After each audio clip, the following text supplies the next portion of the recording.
All right, and we are finally back with the Blame Girl podcast Mr. Terry Wayne. and we got Kejuan Moses in the house. Welcome, Kejuan. Hey, honored to be here. How y'all doing? Thank you for joining us. We're good. How was your weekend? It was dope, super dope, productive. Had a couple gigs out here in the Austin 512 area. One of them, my favorite, was at a speakeasy in downtown on Congress. Love performing there. Any stage that has a kind of like a band musical background, I love performing on stages like that. So it went really well. Nice. Terry, how was your weekend? Uneventful. No,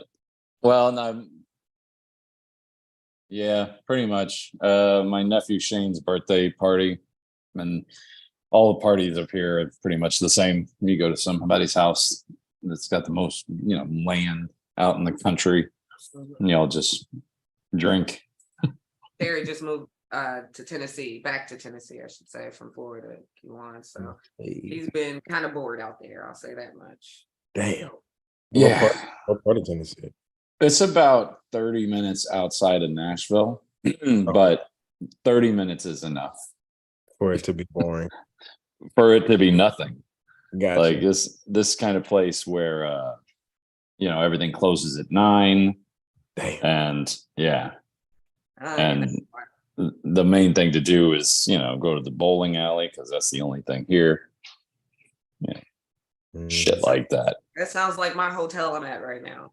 No, but they don't. They stay open till 11. My weekend was kind of eventful. I had a show, Don't Tell comedy show on Friday. Hell yeah. And then I'm actually in Orlando with some comedians. We came up here on Sunday and we're doing Disney and whatnot. And guess what? My ass still working. I'm here right here on the Blame Girl podcast. So, Hey. so that's what's up. That's how eventful my weekend was. All right, guys. Are y'all ready to just get right into blaming? Hell yeah. All right. Hell yeah, he says. Just remember, I'm Blame Girl. Okay, Kejuan? No, I'm just kidding. All All right. right. Is ready. All right. So this week, this story kind of like really pissed me off. There is the founder actually of Rolling Stones, Jan Wiener or Winner. I don't know how you say his last name, but he's Wiener because he came under fire this week because he made some comments that he excluded Black and female contributors to his book because they weren't intellectual enough. Guys, who's to blame? White people. Just all of us. Not all of y'all as a whole. Facing criticism because the musicians are not articulate enough.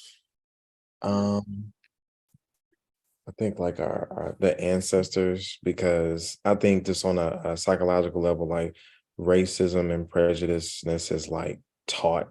No one's born that way. I think that's something kind of premeditated for someone that's like taught to them. So maybe his parents, his culture, and a bit of himself as well, because like to be the founder of the Rolling Stone and to be in the industry and to see how much has been cultivated over the years and the history of it, to still say something like that is crazy. Yeah, especially with all the Black and female musicians that he's had to have encountered. But he's like, try having an intellectual conversation with Janis Joplin or Stevie Wonder. Bitch, Stevie Wonder? Like, he should be able to articulate just fine. Terry, what do you think about this bullshit?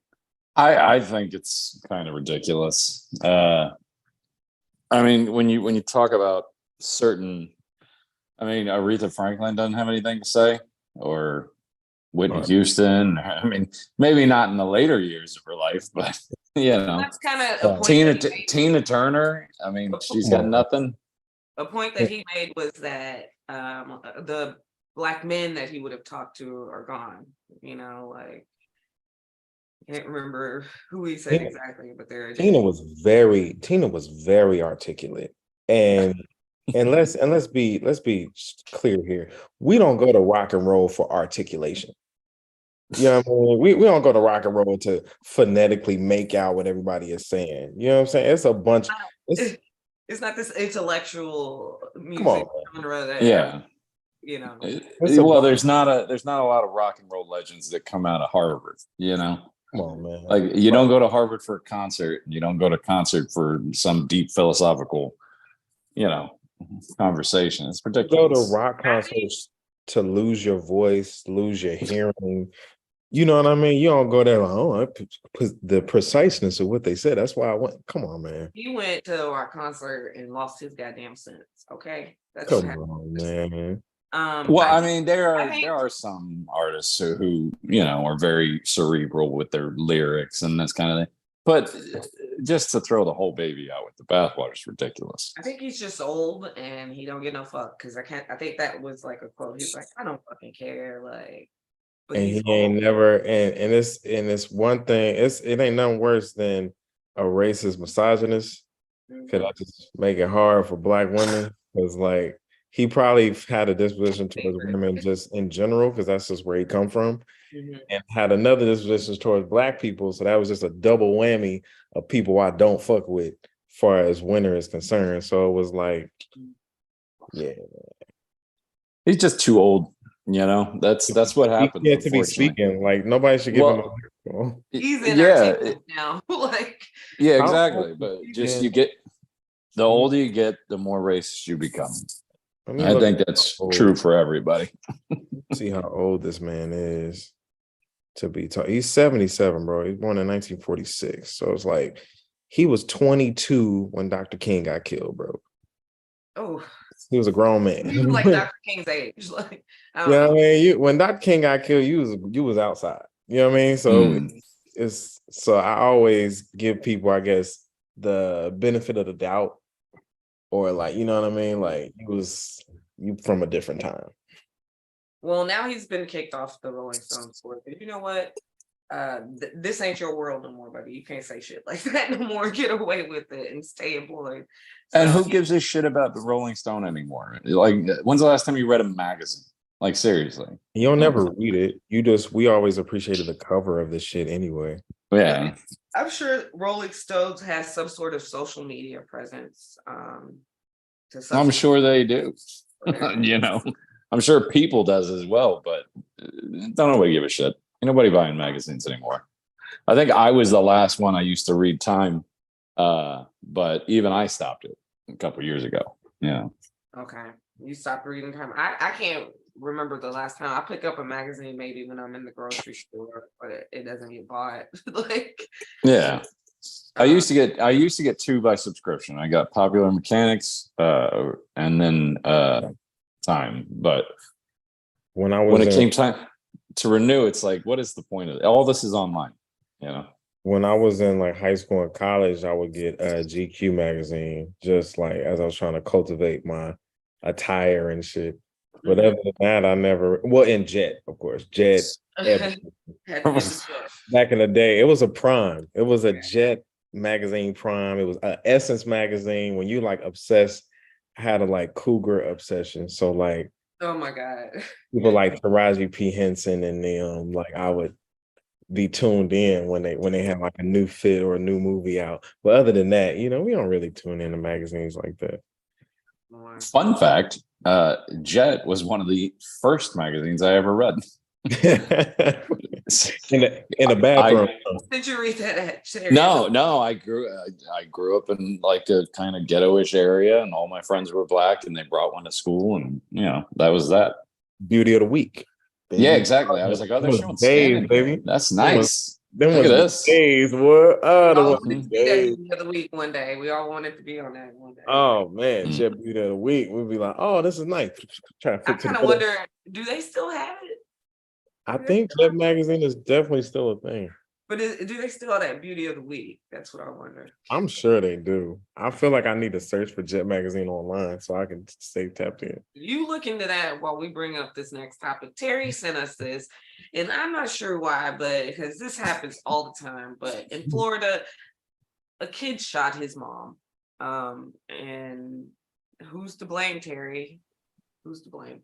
I always like to talk about gun laws whenever we can. So yeah, but I mean, there's not a whole lot to go on for this kid right now. But I mean, to think that, first of all, he obviously got it from either a parent or a friend's parent or something like that. But to have the gun in the first place at all is crazy. And there's, the fact that it wasn't 14-year-olds secured, have guns. I think ammunition that's was well established. available. Hmm? I said 14-year-olds have guns. That's well established. Like white people get guns young. Oh, I know. I got my first one when I was 10, but Why is it surprising that this 14? well, because you should keep your guns locked up, and hopefully, whichever responsible parent is still around, I don't know where the father's at, but hopefully somebody is going to be facing liability on this in the form of criminal charges. Because to me, that's just negligent. Yeah. My father's always had guns, but you know what?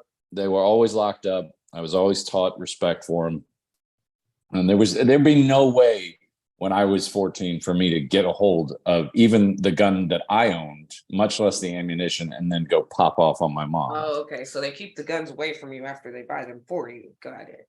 Exactly. Yes, I believe he shot the mom's boyfriend too, 5 times. He Yeah, went he and searched shot. for him. Yeah. Yeah. What did you think about this story? I blame the mom. This one hit home for me. Okay. I hate this. This is the kind of stuff where people be like, "Why are comedians so serious, bro?" Because we've been through a lot of shit. That's why we turn to comedy. Yeah. Is that the Yeah, we're all jacked up. You know It's what I mean? crazy. We've been through a lot of crazy shit. It's the mom's fault 100%. It doesn't indicate in the article that he got the gun from either parent. It doesn't indicate where he got the gun from. So there's that. As I'm reading between the lines, it's obvious that this kid grew up in an abusive household. At the end, it says anyone experiencing domestic violence, he gave the hotline. It's clear. Yeah. It's clear. It's an abusive household going on. And to those mothers or single mothers, who have kids, bring other men into the household, it's y'all responsibility to protect them kids from those guys. It's the mom's responsibility to, like, if it's a dude abusing her, she needs to respect herself enough to cut that out. And as I know, it's really tough, when you're dealing with like toxic situations, or like, let's say the mom is like financially dependent on the stepdad, whatever. But clearly she was subjecting herself and her kids to an abusive outlook. And I'm sure the kid didn't shoot because I read the whole thing. He shot the stepdad first 5 times, then shot mom.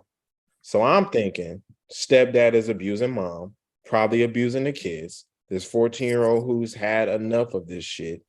I don't know if he maybe had got their gun or got a gun from somebody else or got a gun on. It's Florida, you know what I mean? They can get damn near anything in Florida. And you know what I mean? And he shot, and I'm pretty, as I'm reading between, or I'm just using my imagination, he shot the stepdad, and his mom probably lost her fucking mind and probably started attacking the kid or tripping with the kid or something. You know what I'm saying? And just in shock or in defense or anger or whatever, he probably shot the mom after. That's what I'm thinking. I mean, But something like There that. was The kid did call the cops on himself after he did. So he must have been in fight or flight mode. Yeah. Well, he held the gun to his own head for 16 minutes in a Yeah. standoff with the cops.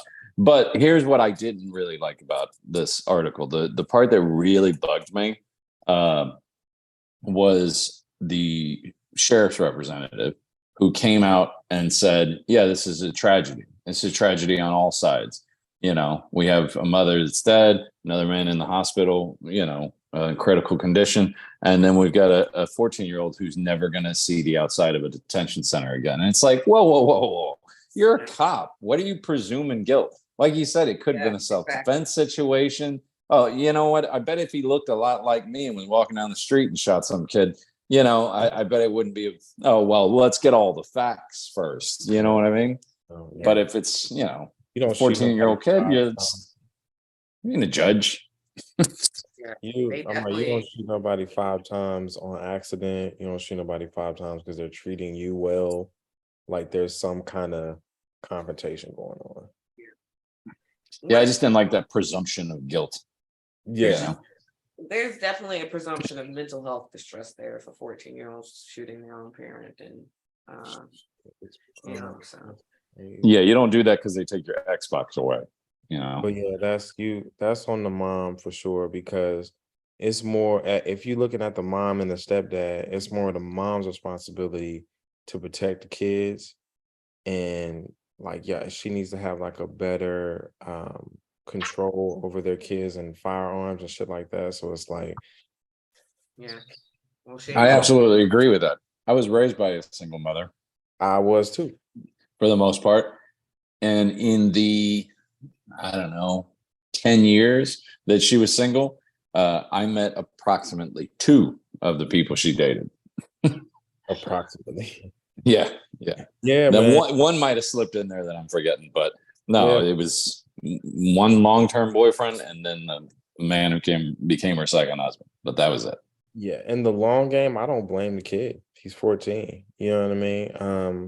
And he ain't He gonna spend the rest of wasn't the dude behind jail in he jail. wasn't mentally well, clearly. You know what I'm saying? And I put that more on the parents, but my heart goes out to bro, and it sucks that he had to kill his mom because I'm sure he didn't want to. I'm sure he probably just wanted the abuse to stop, but we don't know what mental state bro was in, what mental state mom was in, the stepdad. We don't know. No, no, it's too hard to tell on that one. But we know like parents gotta keep guns away from their kids. So what about cars? Do you think parents should keep cars away from their kids? Because in Philadelphia, they're up there doing all these stunts in the streets. They're too fast, they're too furious, and these car stunt shows are growing fast. Who's to blame, guys? Vin Diesel. Exactly. I'm blaming Vin Diesel on the damn Fast and Furious movies. Exactly. Uh, they used to do that outside at the intersection by my house down there. I used to watch them from the balcony. And it is, and you see the videos online of people getting like sucked under the tires, and I'm sure you've seen 1 or 2. Oh, yeah, it's super dangerous and it's pointless. It's like, okay, you can do a donut. Mhm. Great. You can drift. Fantastic. Now, how about a job? Why don't we go get a job now? Now that you've got those quintessential life skills, maybe go figure out What how kind to of pay job can you rent. get with those skills? Nothing. Nothing. Extra on the next Fast and Furious, maybe. I don't know. They Yeah. actually slid into Target where they might need to be walking to go get a job. Like they Mhm. almost did donuts in the Target. And I think it is growing. I don't think it's just these, is it kids doing it? I don't know. But I know out where I live, it's not that, it's the crotch rockets that they're just racing up and down the streets. And clearly it's dangerous. It's in residential neighborhoods. You can hurt people. Why are they doing that? You think this is just purely based on them wanting to be like in the movie? Well, I mean, yeah, obviously. I mean, you watch something, you think it's cool, you emulate it. That's nothing new. When I was coming up, it was about racing, just But weren't drag guys racing. doing this before that movie was out? Yeah, that's why they made the movie because they felt it was more underground. Mm. But Mm. I think it's just something to do and something cool. You know what I mean? And people get off on doing shit they're not supposed to be doing. You know what I mean? Like there's a whole market and industry of folks who like they do it just because the danger of it. You know what I mean?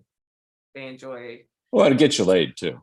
You That know, too. that's it. it gets you laid I ain't for even sure. going that. I really wish that I knew how to donut my car. You know what I mean? Or I wish I could do that. I have a job.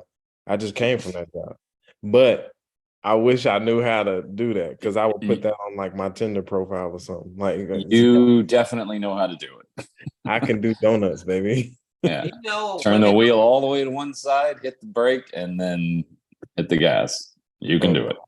I've never done it. I would love to do it one day. I don't know. You know what the terrible thing about it is, really? It's horrible for your car.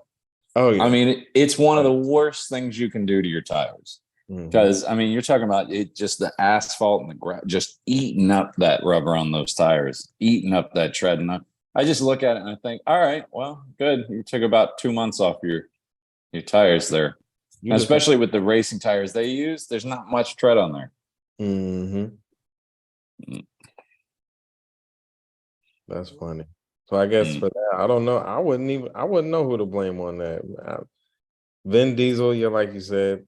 I'm sticking with Vin Yeah, Diesel. let's stick with the Fast and Furious I blame the youth. industry. R.I.P. Paul Walker. The youth. Paul Walker, speaking of, I don't even know how to introduce this. Speak too ill of Paul Walker since he's dead, but I have a feeling if Paul Walker was around now, they'd be coming for him too, like they coming for Russell Brand. Guys, Russell Brand's being accused of sexual assault and rape. Who's to blame? From what I see, it's him. I mean, now this apparently this was happening before he like got sober and all that. It doesn't really matter, man, because there's 5 women that came out now. You know, 1, maybe 2, you can try and make an argument against, but 5. Bro, he looks like he assaults sexually. Like, he looks like it. Russell Brand? Yeah, he looks like it. He looks like he crosses the line. He looks like he like dirty wines and grinds women without their permission. I think that everyone in the 90s did. Everybody. I think Ashton Well, Kutcher, I don't know about Ashton everybody, did, but if you look like Russell Brand, Russell I Brand. don't think you have much of a choice but to sexually assault when you look like that. he's quite popular with the ladies, or at least he used to be. I mean, you Keep on know, saying. No, he did yeah. used to be. He did used to be.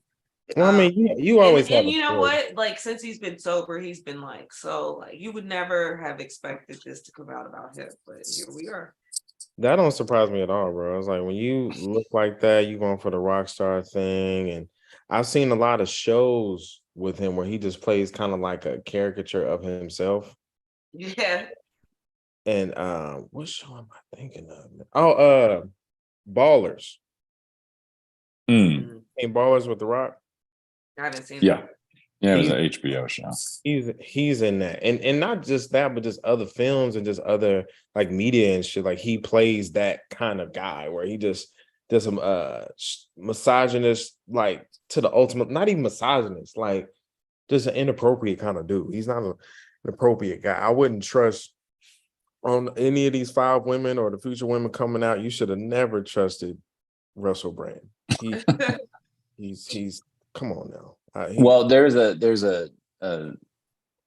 actually a correlation between him and Cosby the same way, because Russell Brand started as a comedian, and some of the things the women are accusing him of doing, he actually talks about it during his set.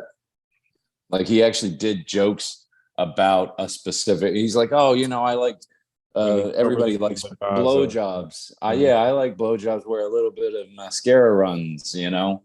And then that's what one of the women said exactly he did.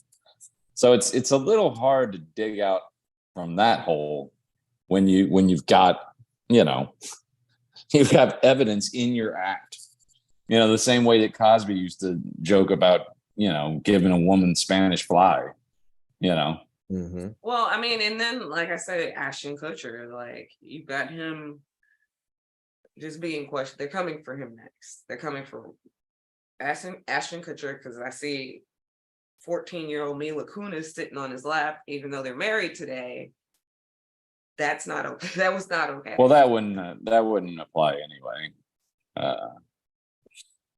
You know, because well, first of all, I know she lied about her age to get on that show. You know, she told the producers and she filled out all her paperwork, like had a fake ID that she was 18 so she could get on that show. Second of all, definitely past the statute of limitations. And thirdly, there is there's something called the Romeo and Juliet laws, which is if you start a relationship when you're both underage and one of you ages out, you can continue that relationship. That does not keep you safe from the court of public opinion. Oh no, well, They he coming for him. does. They coming for him. When's the Especially last time after he they was? they wrote that letter for Danny Masterson. They're coming. Oh yeah, that was a bad luck. Yeah, I mean, that apology was cringy. Yeah. Yeah, they shouldn't have apologized for that. I think it's I better don't think. to speak on it because if they didn't, I didn't know that they wrote the letter until I saw the apology. So you're kind of telling on yourself to a certain part of society. I wouldn't have said shit, and they look like they just rolled out of bed to make the apology. Like they had. I don't think they should have anything to apologize for, to be honest. Yeah. You know, you were friends with your coworker for a number of years. Then it came out that he did some wild shit, and you just wrote a character letter to the judge. And it don't matter because it's not like the dude got on the board for like sexual assault group, so it kind of does matter. What does that have to do with anything? Well, that's what Danny Masterson. He wasn't saying he didn't do anything wrong. He wasn't trying to defend the man. He was just, it was a character letter. That's it. And I say it doesn't matter because he still got convicted. So yeah, this was those letters came after the conviction. You know, so they were basically just saying like, don't give him life in prison. Give him 30 years, right? Yeah. 30 years. And I don't know why, like you look at somebody pre and post rape allegations and you don't look at them as a raper until after. Certain people like Russell Brand, I look at him and I'm like, after these allegations, I'm like, yeah, he looks like he looks like a raper. Same with Danny Masterson. It's like I look at him and I'm like, wouldn't put it past, bro. Wouldn't put it past him. Who are you seeing and you're like not questioning? Like, it's somebody that you wouldn't question. I think mainly just attractive people. I don't know.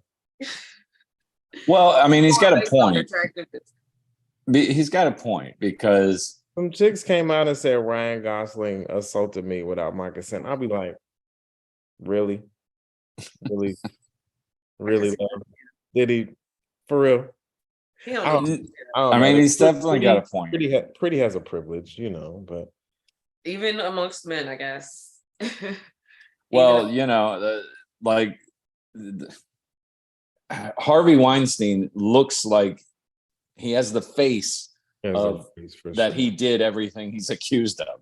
Yeah. So yeah, that your looks definitely voluntarily giving it up to that nigga. No, yes. All right. It sucks. But anyway, I guess pretty privileged. I'd like to welcome our guest Kejuan Moses, who does the worst transfer all over the country, and he is a theater and video. What do you call it? Video acting? No, film acting. I don't know. I don't know anything about film. I'm sorry. Theater and film actor. Welcome, Kejuan. Thank you for joining this little podcast of ours. So we want to talk to you about comedy. How did you get started doing comedy? I got started when I was like 17, 18. First time I did it. There's this college prep program that we have for that the fraternities and sororities run in my hometown. It's called Botillion, where they take like 30 to 40 kids who are typically like first generation college kids or just kids who just may not have a lot of money to pay for college. And we do fundraisers, college tours. It's been going on for 40 years out of Wichita. I know they have tons of others across the country, but they had a talent show at the end of it. And it was at a theater back home called Century 2. And typically with the talent shows, you know, Black entertainment, you know, we're gonna do a tap dance, poetry, singing, things like that. But I had wrote on the audition thing comedy. I wrote comedy on mine. And the lady who had been running Botillion for like 30 years, she was reading it and she was like, hold the phone. Who put comedy on here? She was like, because we ain't never had like a comedy act. She's like, and she like put me on the spot. And I'd always just kind of, I'd always just been in love with stand-up comedy. So she let me tell some jokes like in the little preliminary, like in the rehearsals. She's like, Mhm. okay, I'll let you do 5. I'll let you do 5 minutes. And I didn't tell my parents until the night of the show. They didn't know until the night of the show. And I did it, and it was a pretty good 5. First time, for a little 18-year-old, and it was predominantly Black people. So if I was trash, they would have told me directly or passive aggressively. They would have told me. Like Well, it's not not. It's not the Apollo. Like You know, you're not getting Sandman out there. But man, with Black crowds, man, we mean, man. Even on kids, we mean, man. So it's like, we don't care. We done seen the Apollo boo off children and old people, blind people. Anyway, but at the reception and love that I got from it afterwards, like I got so much love and positivity and encouragement to keep going. And my mom was like just blown away. My mom was like, she was almost mad. She was like, "You've been holding out on me at the crib." She was like, because I hadn't seen this side of you. And she's like, "You really good, you're really talented." And I didn't get into the scene till about 21. Started going to the Looney Bin in Wichita. And 2015, we started going. And the first place that I really went to outside of Wichita, was Florida. I went to the Palm Beach Improv out there and got really good reception out there. And just kept it going ever since. Kept going ever since. All right. So how many years would you say you've been doing it? I say since 2015. So I say 8 years for sure. So since you've been doing it, what has become your favorite venue to perform at? And you can't say the Improv's here in Florida, which you perform there, but you can't say that. So what has been your favorite venue to perform at outside of the Improvs? Favorite venue to perform outside of the Improvs. It Yeah, we have a rule against it because then everybody in South Florida that we, because it used to just be local comics we got on there, and everybody would say the same thing, yeah, they said the Improvs. But yeah, any A room, and if you only got a couple of A rooms in your market, Man, it might be the Laughing Skull in Atlanta. Really, I've been there. I've performed there myself. I love that place. I got to perform 2 different ways there. I performed at like the older one, like in 2016, 2017. Then after they remodeled, I got to perform again, and it felt even better. And I don't, that's just a venue that I'm always like anticipating to perform. I just love performing there. I don't know what it is about the feel of it, but it might have to be the Laughing Skull at Atlanta. I just love that place.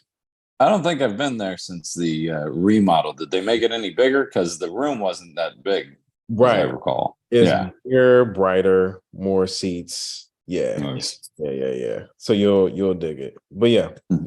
Probably be that one for sure. What do you think has been your biggest challenge since you started? Realizing that being funny is not enough. Just being funny is not. It took you that long to figure that out. Being funny is not, bruh. I was a baby when I was 21. All I gotta do is be funny. I'm gonna kill the game. No. See, I didn't start until I was 30. So by the second year, I was like, oh, this has little to nothing to do with being funny. There are plenty of funny people out there in the gutter. Yes.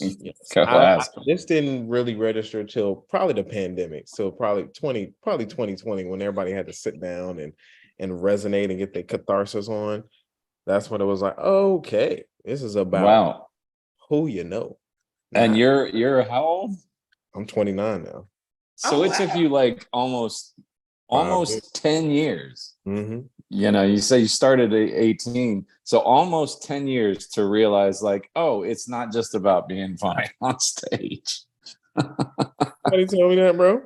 Nobody tell you that. First of all, it's not a lot. It's not like too many big names out of Wichita. The biggest name that we had that came out of Wichita was Sinbad. because he went to Wichita State, and he was in the no, his wife went to Wichita State, and he was in the service. He got stationed at McConnell in Wichita, and he got like kind of his start there. But other than that, we didn't have like a big train of comedians that came out. So it was like, I say, like in the past 3 or 4 years, that's when it hit home. Like, okay, no, this is about networking.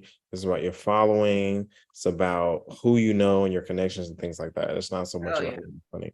And So, it's who likes you off stage. yeah, Yeah. Who connections. your friends are. So that's probably been my biggest challenge, is just adapting to that. And that's just what I've been focusing on, because that's a job in itself. Like, being funny is one job. Networking, connections, and who you know, that's a whole second job. It's not even, I would say the most important thing is who doesn't like you. Famously, Louis C.K. could never perform at the Comedy Store because he, even as a known comedian, even as a known comic, they were like, nope, everybody has to, do the tryout for Mitzi. And he tells the story famously. He's like, I got 30 seconds into my first joke and they started flashing the light and he's like, well, they couldn't be doing that to me. I have 2, comedy specials and this and that. Yep. And then he said he looked in the back and she's like, like yelling at him to get off the stage. That's crazy. Yeah, I've heard that story as well. I've seen that bit as well. Yeah. Did you tell us what your proudest moment was yet? No, we were getting there. What's been your proudest moment? Had a lot. Deep thought on this one. Back home, first thing that popped in my head, I said probably my first big milestone was Mike Epps came to town. I think it was 2017, 2018.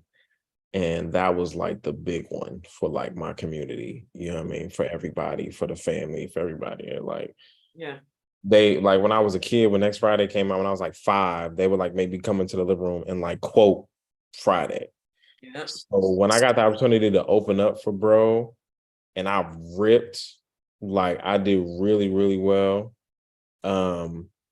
That was the one for me. It was like, okay, that's when I wasn't an open micer anymore. I was like, felt like a real comedian and was treated as such in my town, because I was the youngest guy, like coming up amongst my veterans. Most of the people that I was, I'm like 23 at the time.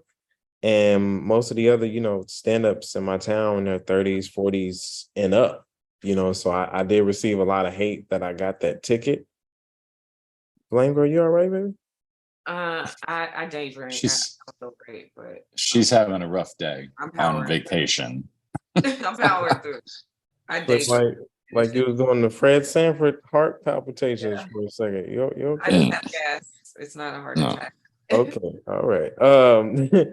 Yeah, don't call the ambulance. She's just day drinking at a water park in Orlando. So okay. I just want to make sure she's straight. But yeah, that Mike Epps gig was definitely one.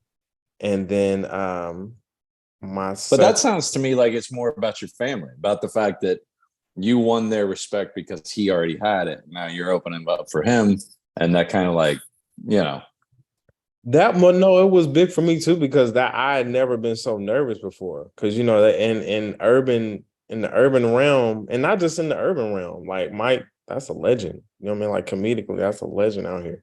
So to be able to share the stage with bro, and then another thing too, just with the Black community, bro, like everybody think they funny. You know what I mean? So when you come through saying you a joke teller, they already fronting up like, "Oh, is this little young like, ass?" I'm funnier than him. They go already think they funnier than you.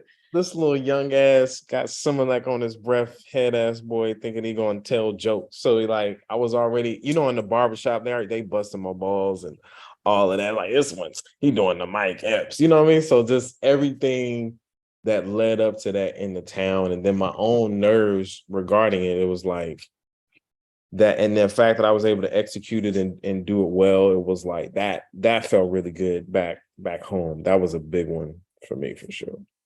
So, Kejuan, I want you to tell us about you outside of comedy as an individual. Yeah, what's your day job? You got a wife, you got kids. What do you want us to know? Yeah. I am a credit analyst during the day, underwriter for business loans. I work for this business funding company out here in Austin. It's a startup. Fund about 10 to 15 million a month. And I'm just the guy who underwrites and analyzes the deals before we fund it, like just mitigate the risk for all different type of businesses and industries.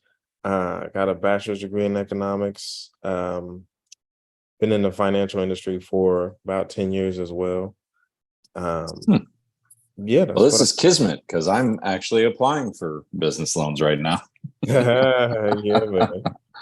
And yeah, and I do find correlations with that in comedy, actually. You know what I mean? As I analyze these loans and different aspects of it, it's like a double fist because it's like I'm seeing what strengths you're needing to sustain as a business, and I can apply that to my career because it's definitely my goal to become a mogul and an entity as myself, gaining that knowledge, but also just as an analyst. You know what I mean? Like, in ironically, that's all a stand-up is. He analyzes society, analyzes language, analyzes actions and people and relationships. You know what I mean? That's all. So I find a lot of correlations in my day job and stand up as well, because it's like you just got to be keen, you got to have a sharp eye, and to be able to notice things. So yeah, so that's what I do during the day. No, not single, excuse me, in a relationship, just not married. No children, strong hamstrings, pull-out game is immaculate. But yeah, Me too. I feel you. dating a beautiful Latina out here. I'm submitting my stepdad application now because she has a kid. She has a 6-year-old, and yeah, man, and kid loves me, lady loves me, family loves me. So we are discussing like the next phase in the relationship, shit like that, and I'm just adjusting to Austin. Trying Is to it? go ahead. I didn't mean to get too personal, but is the dad in the picture still? He is co-parenting. Okay. It's crazy. Yeah. Okay. No, because that can be very awkward. I had to do it for a number of years with a previous relationship. Yeah, man. Because that's an awkward thing. When you first come around, sometimes in my situation, you're very upset about it. Yeah, A man. lot of gonna kick your ass, a lot of gonna kill you kind of thing. And then 6 months later, you're at the same barbecue together. You know what I mean? Because you have to do it for the kids. Yeah, like Good for you. it was it was some drama with their situation. So it's not like the most healthy. But it's not the most healthy, but they co-parent, you know what I mean? So it's clutch, every other weekend, she's carefree. So that's convenient. That's nice. Well, good for you. That's a hard role to step into. So good for you. Shout out to thank you for telling me that. Are you ready to play the blame game? I'm ready. Estoy listo. Class was supposed to come to Florida and you haven't yet. Who's to blame? Florida. DeSantis. Let me just put this out here. When I met Kejuan in Austin, I found out he knew Chris Priester. And Chris Priester was always trying to get him to come to Florida for a show. And he had. Yeah. A few times. R.I.P. I didn't know bro was that old either. He wasn't that old. He was 50, right? Yeah, he was 50. I didn't know he was that old. He ain't even in his 30s. They was old to him.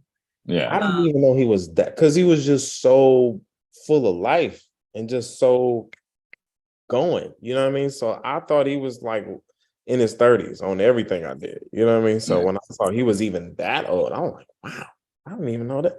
So yeah, man, he was a great guy. Definitely a great guy. So when we gonna get you out here though? Yeah, soon.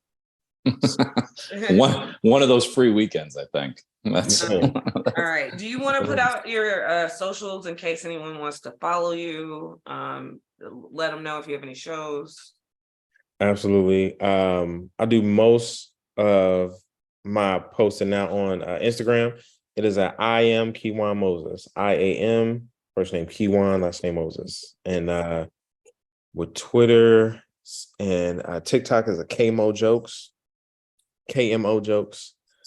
And on social media, it's just the government name, Kejuan Moses, everywhere out of Austin, Texas, doing it.